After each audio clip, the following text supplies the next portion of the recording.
Today on Auditory Precision, we'll go over a little bit of ear conditions and what you might see when performing otoscopy, and basically where it lands on the ILE test and where it may land on the board. So the first thing that we're going to talk about is the eustachian tube. Now, the eustachian tube is something that what you'll notice is that it's something that will always be closed. It should never really have fluid trapped in this middle portion.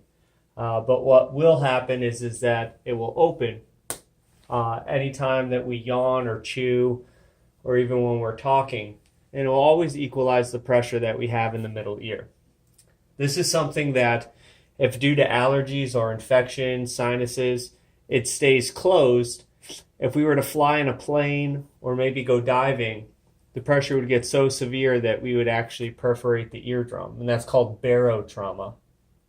So what ends up happening is, due to my sinuses or something as simplistic as allergies, the cartilage will become inflamed, and then where the eustachian tube would open when I'm yawning or chewing, what happens is it stays closed. And even if I'm not flying or diving, it's something that just throughout the day with temperature change or my own body's pH, I can start to get that pressure. And this is why a patient might feel stuffed up or might feel that they're not hearing as well, even though that there's no wax in the outside. So the next thing that we'll do is basically kind of go in order with what's on this sheet here. And the first thing they're going to talk about is an acute otitis media.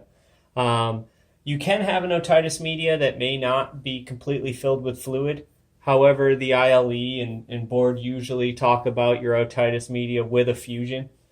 You can see here that there's fluid in both cases, but obviously the one in this image here looks more infected. The fluid isn't as clear. It has more of a yellow tinge to it. And what will happen is, if we look inside the ear, you might even see bubbles on the eardrum itself, which would tell you that there is fluid behind there and there shouldn't be fluid. The other thing is that with a really bad otitis media, it'll actually protrude the eardrum out. This happens a lot with pediatric cases. They're more prone to it because their eustachian tube is more horizontal, and as we age, it becomes more vertical. But you'll actually see the eardrum protruding out, and that tells you that it's something that definitely needs to be treated right away. And what they would do in a case like that is they would add a tube like you see in this image. The reason why is because if that pressure continues, it's going to perforate the eardrum. And if we do it in a controlled setting, it's something to where the tube can drain the fluid that's necessary. We can treat the infection, and it's something to where eventually that tube will just fall out. What they talk about here in this image is atelectasis of the eardrum. Atelectasis is usually talked about when we're talking about a collapsing of the alveoli in the lungs. It's really something of deflating is usually talked about in atelectasis. And what can happen is an otitis media during the stages of the infection can actually pull the eardrum back. And then we'll actually have a deflated eardrum. And this is something that is showing here. Any of the situations that we're going to talk about is going to be referred to a medical expert. So now coming into the second line is the eardrum perforation. The eardrum perforation has a lot of different stages and can cause a lot of different things. An otitis media will always cause a type B to panogram, which is good to know for the test. A eustachian tube malfunction will always cause a C to panogram. The eardrum perforation could literally cause many different topanagrams depending on how bad it is. So we'll talk a little bit about that. If I have a very small hole in the ear, a very mild eardrum perforation, I could get an AS topanagram.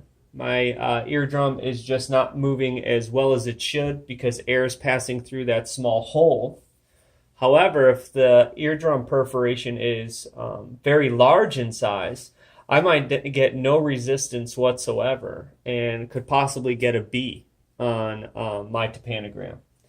The other thing is that if I have a large perforation, but it's starting to heal, what can take place is that the outer portion of the eardrum, they'll call it the epithelial layer, some will call it the subcutaneous layer, and the inner portion, the mucosal layer, will heal first. It's usually the fibrous layers that heal last, and that's why sometimes it will look like a hole, but it will reflect light. This is a monomeric spot. And this will have a lot of play. So I might even get something that might show something close to an AD topanogram. So the good news is that on the ILE test or even on the board, they will never use an eardrum perforation as an example of what topanogram to use, because you would need a lot of information to actually get the right one.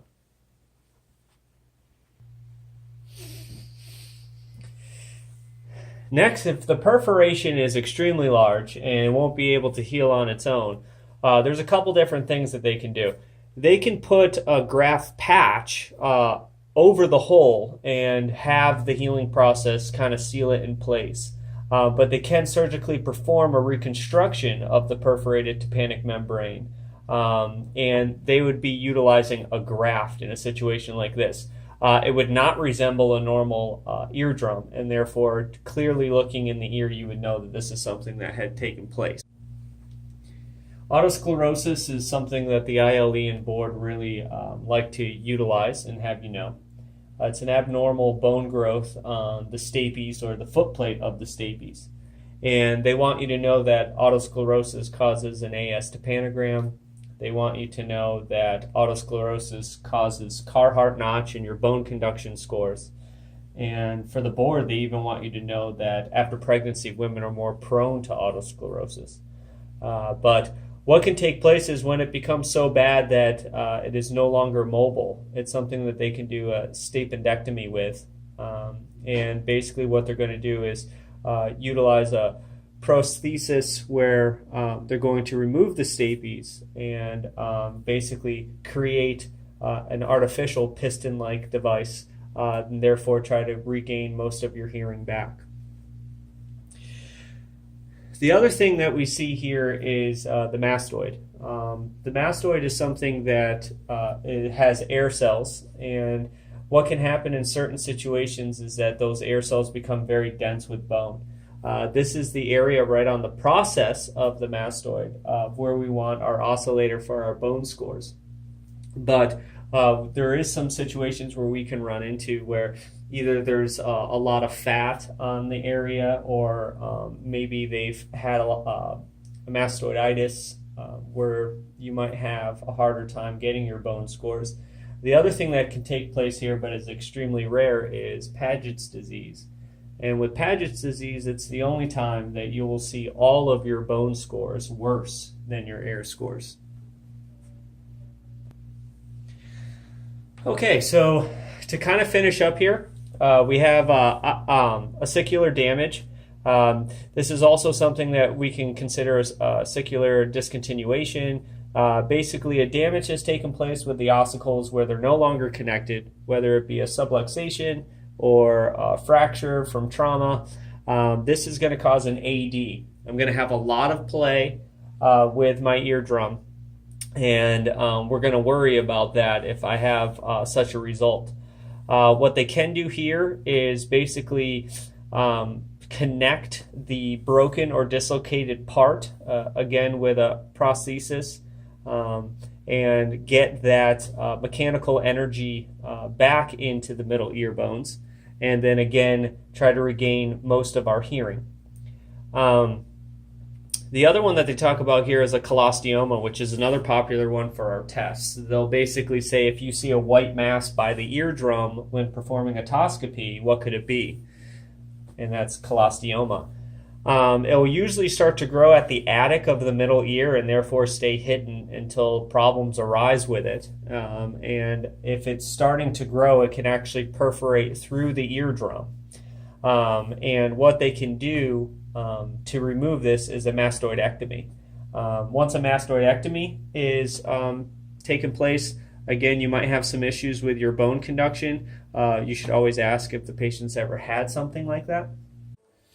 So the last thing that we talk about here is bone-anchored hearing aids or cochlear implants, both of which require surgery. Very quick, low-risk surgery. It can get a little risky when the patient's older, but that's more due to the anesthesia. But a cochlear implant is utilized with sensory neural hearing loss because of the cochlea. And after they surgically place the device, they're going to use a probe that will actually penetrate through the cochlea and it will wrap around the cochlea all the way to the apex. This will be able to stimulate the cochlea and bring back some hearing. However, all residual hearing will be lost because of inserting of that probe. So that's something that you're going to want to think about.